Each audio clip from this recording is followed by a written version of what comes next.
Sad news. Chuck Norris, the film star, has died. It's been posted on his Instagram, the following message. The whole world loved Chuck Norris, but his own son just broke his silence. And what he revealed is shocking everyone, because the man fans worshipped and the father Mike Norris grew up with were not the same person at all. Why did it take his death for the truth to finally come out? The world mourns, but not everyone speaks. When Chuck Norris passed away on March 19, 2026, the world stopped.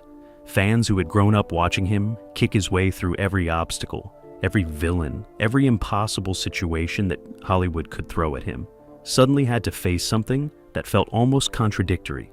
The man who symbolized invincibility was gone, and the silence he left behind was deafening. Tributes came from everywhere.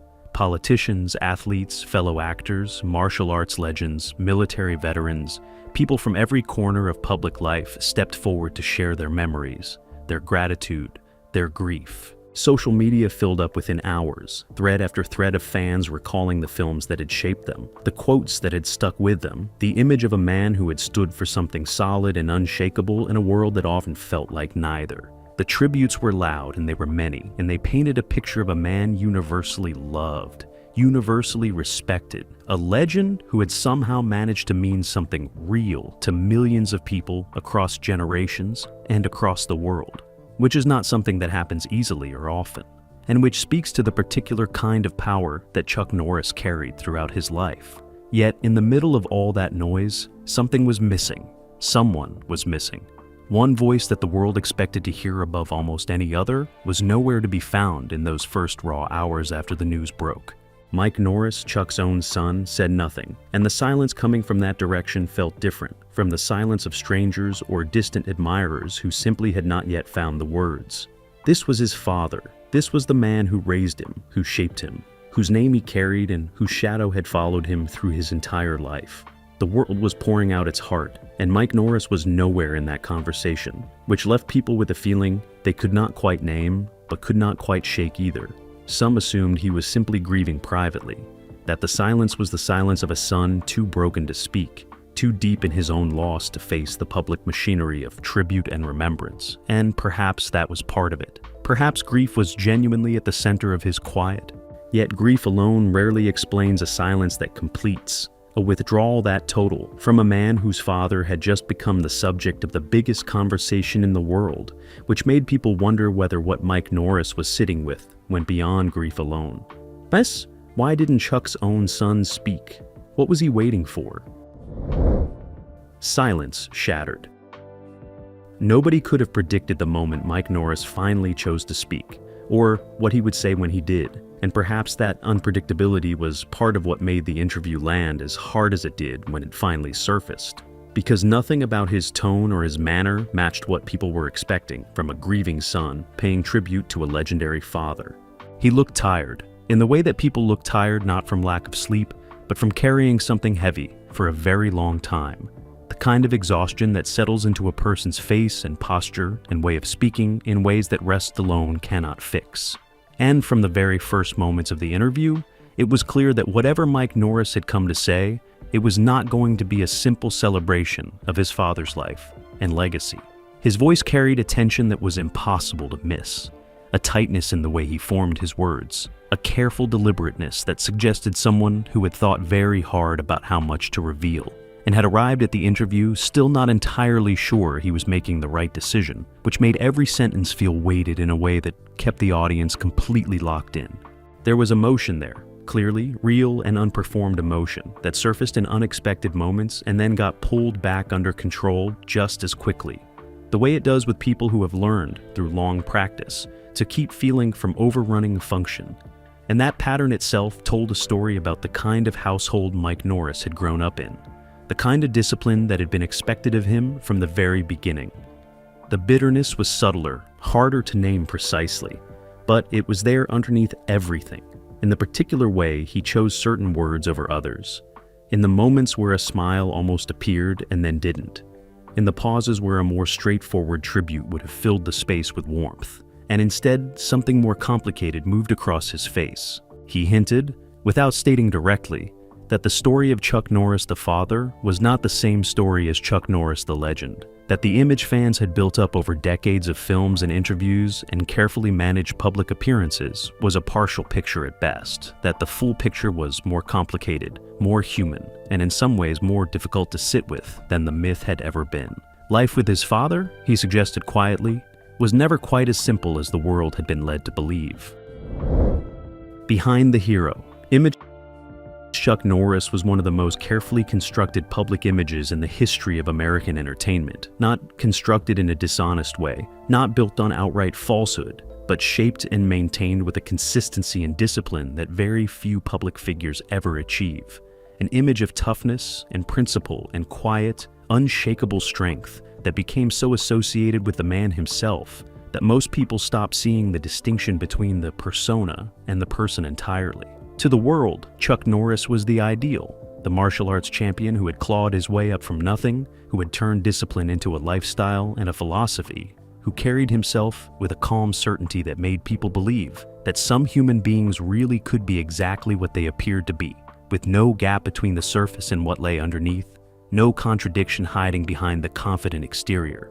Mike grew up inside that image, not observing it from the outside the way fans did, but living inside it every single day. And the experience of that, he revealed, was something entirely different from what the public assumed it must have been like. Something that carried its own particular weight and its own particular complications that did not show up anywhere in the legend. His father's perfectionism, he explained, was not something Chuck switched off when the camera stopped rolling. It was not a professional mode that got set aside at the front door of the family home. It was constant and total and applied to everything and everyone within its reach, including the children who had not chosen to be raised inside it and who had no framework yet for understanding what it demanded of them. The expectations were high in ways that a child raised in an ordinary household would struggle to imagine. Standards of behavior and performance and self-presentation that reflected the same code Chuck applied to himself, which might sound admirable in the abstract, but which landed very differently on a young boy still trying to figure out who he was, still needing the space to fail and recover, without it meaning something larger than just a child making the ordinary mistakes of childhood. Distance was part of it too, the kind of emotional distance that disciplined men of that generation often carried without recognizing it as a gap, without understanding that what felt to them like strength felt to the people around them like absence. And Mike Norris grew up inside that absence, learning to read his father in the spaces between words rather than in the words themselves. Was the hero persona a shield that protected Chuck from the world, or was it a burden his family quietly carried for him? The conflicts no one saw. Every family has its tensions, its unspoken pressures, its moments where the gap between how things look from the outside and how they feel from the inside becomes impossible to ignore. But most families carry those tensions in private, in the ordinary obscurity of lives that the world has no particular interest in examining, and the gap never becomes a public matter because nobody is watching closely enough to notice it. The Norris family did not have that luxury. Everything Chuck Norris did existed inside a spotlight that never fully switched off, which meant that every expectation he placed on his children, every standard he held them to, every conflict that arose between a legendary father and a son trying to find his own footing, played out against a backdrop of public image and mythology that made the ordinary difficulties of family life into something much harder to navigate and much harder to escape. Mike spoke about the disagreements carefully, in the way he spoke about everything, measuring each word before releasing it, pulling back from the edge of certain revelations, while still letting enough through to make the shape of things clear. And the shape of things was this. Chuck Norris had a vision for how his son's life should look, and Mike Norris had a different idea, and the space between those two visions was not always a peaceful one. Career choices were at the center of much of it. The question of what path Mike would take and how much of that path would be defined by his father's world versus his own instincts and ambitions, which is a tension that exists in many families where a parent has achieved something significant, but which takes on an entirely different character when the parent in question is one of the most famous men in the world, and the weight of that fame presses down on every conversation about the future. Independence was another fault line, the desire of a son to become his own person running up against the gravitational pull of a father whose presence was so large and so defined that carving out genuine individual identity felt like pushing against something immovable, something that did not give ground easily and did not always recognize when holding firm was costing more than it was worth. What came through most clearly in Mike's account was not anger exactly, though the edges of anger were present, but something closer to exhaustion, the particular exhaustion of someone who spent years trying to meet a standard that kept repositioning itself just beyond reach, set by a man who applied the same unrelenting pressure to himself and simply could not understand why others found it suffocating. Fans only ever saw the perfect father. Mike lived the reality behind that image. The secrets Mike never shared. For most of his adult life, Mike Norris operated in a particular kind of shadow. Not the ordinary shadow that any child lives in when their parent is more accomplished or more recognized, but something of an entirely different scale. The shadow cast by a name so large and so loaded with cultural meaning that it preceded him into every room he ever entered and shaped how every person he ever met saw him before he had said a single word or done a single thing, to define himself on his own terms. He built a career of his own, worked in film and television, tried to establish an identity that was connected to his father's world but was not simply an extension of it. And there were moments where that effort paid off, where Mike Norris the individual was visible through the overwhelming familiarity of the Norris name. But those moments were harder to sustain than they should have been, because the comparison was always there, instant and automatic and impossible to outrun, no matter how much distance he tried to put between his own work and the legend he had been born into. What the public never saw was the cost of that effort, the years of quietly navigating a landscape where his father's fame opened certain doors, while simultaneously making it harder to prove that his own ability was what had gotten him through them, a paradox that followed him through his career, and that he largely kept to himself, because there was no clean or comfortable way to talk about it publicly, without appearing ungrateful for advantages that other people would have wanted. The sacrifices were real, and they were significant. Choices made and paths not taken because of the particular pressures that came with his position. Opportunities quietly set aside because pursuing them would have created conflict or contradiction with the image the family was expected to maintain. And Mike carried those sacrifices largely in silence, absorbing the weight of them without the release that honesty might have provided, because honesty had not always felt safe or possible within the structure of the world he had grown up inside. There were things he had wanted to say for years, positions he had held privately that never made it into any public conversation, a version of his own story that existed in full only in his own mind, because the circumstances of his life had never made it safe to share it without consequences. He was not prepared to face while his father was still alive. Some of those secrets, he suggested, could change the way fans see Chuck Norris forever. The bad revelation.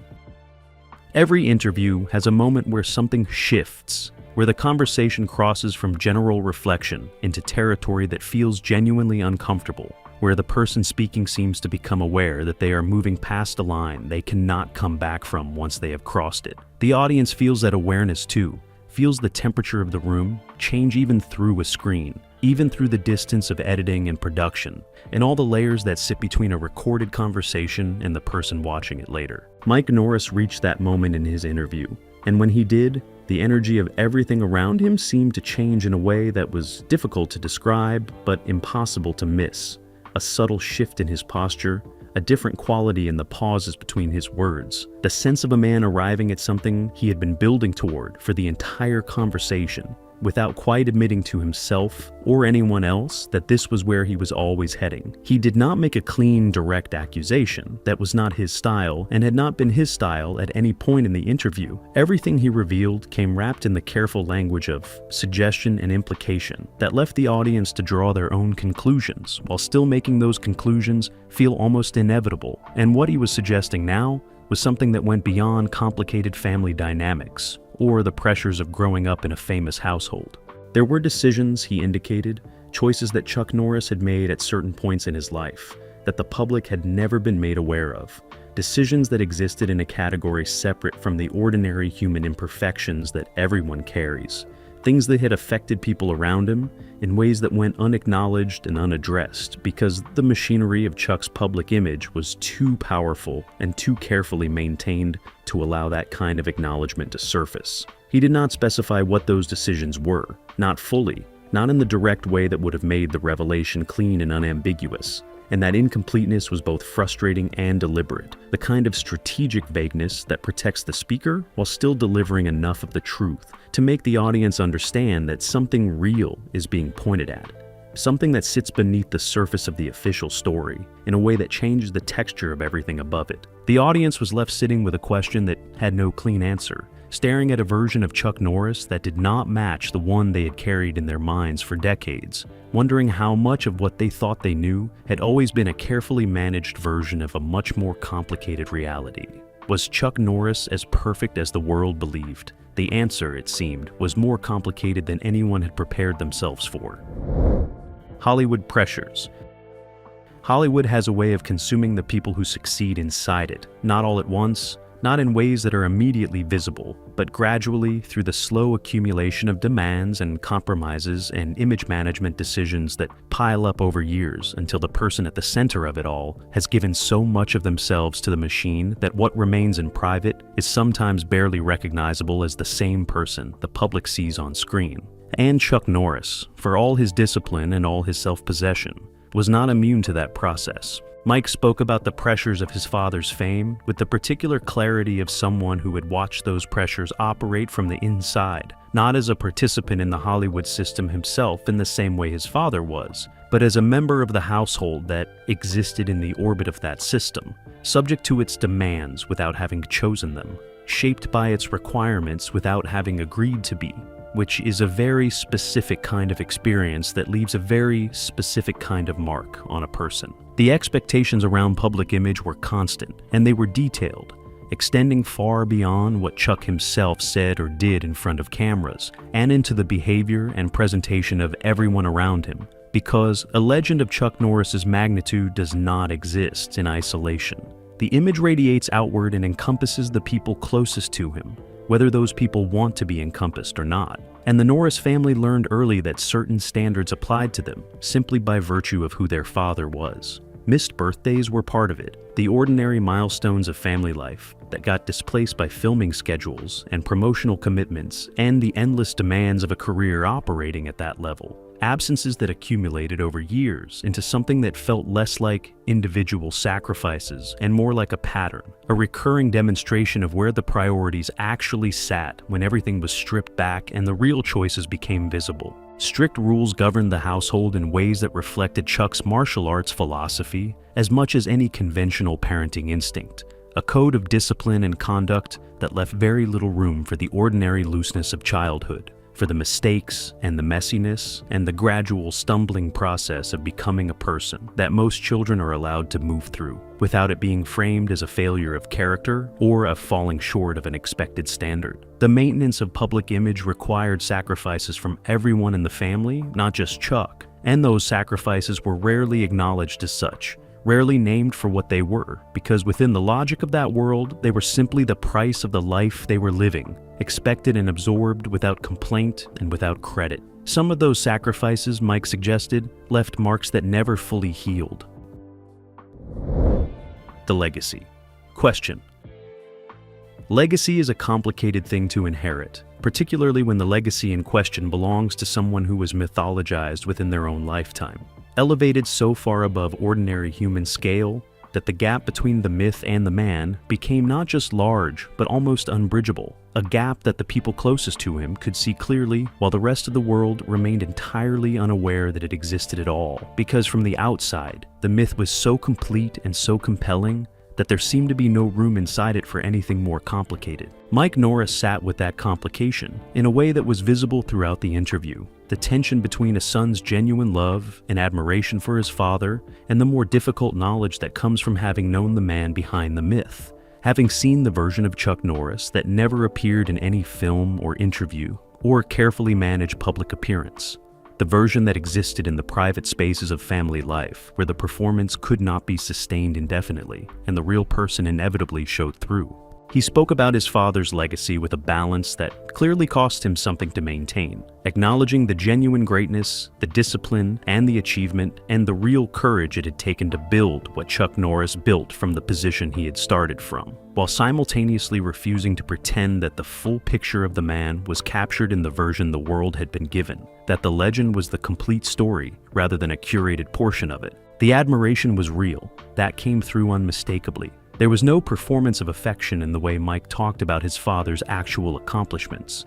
No hollow tributes offered out of obligation or social expectation. The respect was genuine and grounded in real knowledge of what his father had actually done and what it had actually required, which made the more complicated parts of his account carry more weight rather than less, because they were coming from someone who understood the achievement fully and was still saying that the achievement did not account for everything. What he was asking the audience to do was difficult, to hold two things simultaneously, the legend and the man, the achievement and the cost, the public image and the private reality, to resist the comfortable simplicity of mythology and sit instead with the more demanding truth that exceptional people are still fully human, still capable of causing harm alongside their greatness, still accountable to the people closest to them in ways that fame and legacy do not cancel or excuse. Perhaps, Mike suggested quietly, the fans who love Chuck Norris most deserve to know the whole man, not just the myth they had been given.